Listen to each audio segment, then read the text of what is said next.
Welcome back, everybody. It is October 2nd, second day of archery season. Just got home from work, got changed, and we're going to be going up to my Nebraska food plot again this afternoon.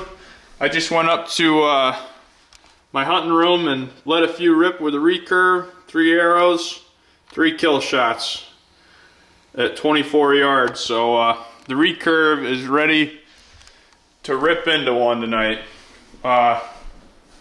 I'm going to take my compound too. I have that buck I call Goofy that came out just on the west side of that tree stand last night, and we got a wind right out of the west, which isn't good if they come out from the side I was on last night, but if he comes out on the same trail, he's dead. There's some does that came out in front. I'm not going to hold off on a doe tonight with a recurve. If I get an opportunity, I'll launch one. Otherwise, I'll see you in the stand. She's going to be out tomorrow. Yes. Yep, got some work to get done. Okay, let's head up there.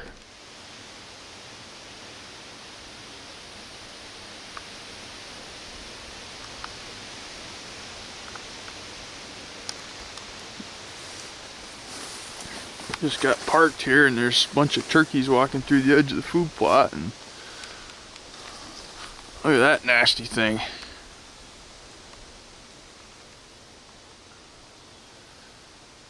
You certainly wouldn't want to rattle that thing around, I know that for a fact.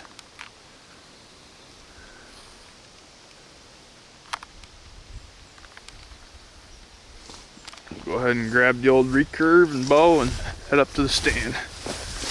Okay, we're finally set up in the tree. I'll tell you what, it's a process bringing 2 bows with sets of arrows, a bunch of different cameras. It's a process getting this going here, but I got my compound set up here. Got my compound, or my recurve right here in front of me. So that buck Goofy, that came out last night came out right behind me. There's a big deer trail that goes through here, and that's the trail he came out on. And all these does that came out early on yesterday came out right here in front of me at 15 yards. So I'm gonna be ready for these does first with my recurve, and we're gonna try to make it happen with a recurve right here. I have one of those hanging vines. These does have been coming out and sniffing on that vine and then walking out into the food plot, so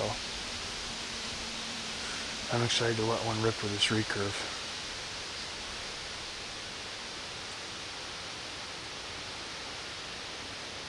We're going to keep our eyes peeled, and the wind is actually better than I thought. It's actually kind of switched. It's actually blowing straight into the food plot from me, which is perfect. Straight away from where all the deer are going to be coming from.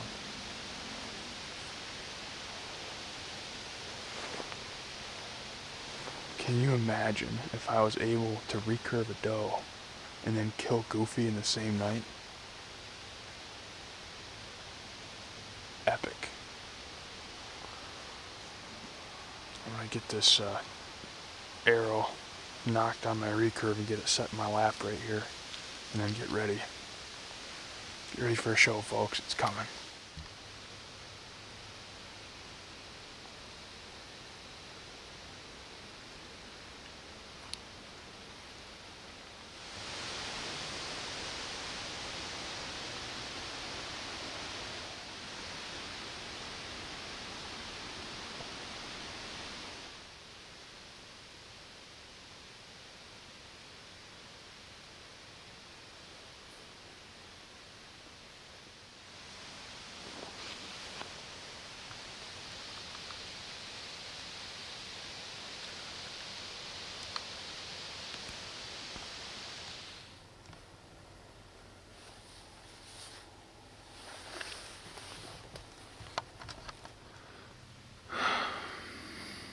Well, that figures.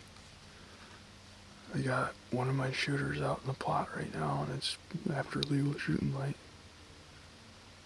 He walked out right over here at about 32 yards. I have that trail pinned at.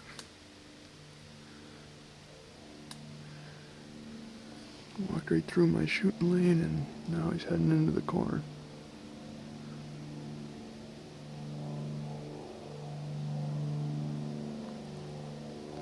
That's the buck that I call Oldie.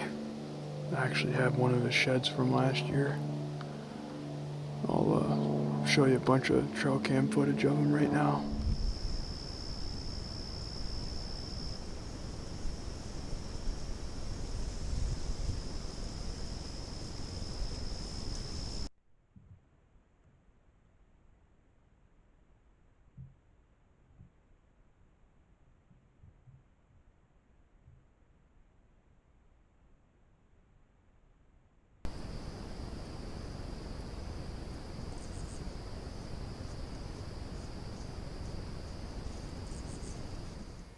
Well, we are back at the house, and it was a pretty slow evening. I saw 2 deer that were way long ways away, and I didn't see anything all day. And then about probably 8 or 10 minutes after legal shooting light, I was getting ready to pack up, and I heard some footsteps, and out came a buck that I call Oldie on the logging road. He came out into the food plot and then fed across the food plot into the corn. I think it was probably too dark with a camera. I probably didn't get any footage of him at all on there. I tried to video him, but these cameras are, they don't do too good in low light. I mean, I could see it plain as day when he came out. Heck, I could have shot it, but obviously it wasn't legal. Maybe the camera picked it up a little bit, I don't know. But anyways, it was pretty cool to see that buck. I'll actually show you his shed from last year. I picked up one side of him. I call him Oldie because he's a super, I think he's at least 6.5. I can track this buck for a really, I'll show you his shed here. This is him from last year. You can see he's got pretty heavy last year, and he had a goofy thing going on right here, and then this year he actually has a little split where his horn, like there's a big indentation there. He actually has a little kicker that comes off right here this year. But it's pretty cool to see that buck, and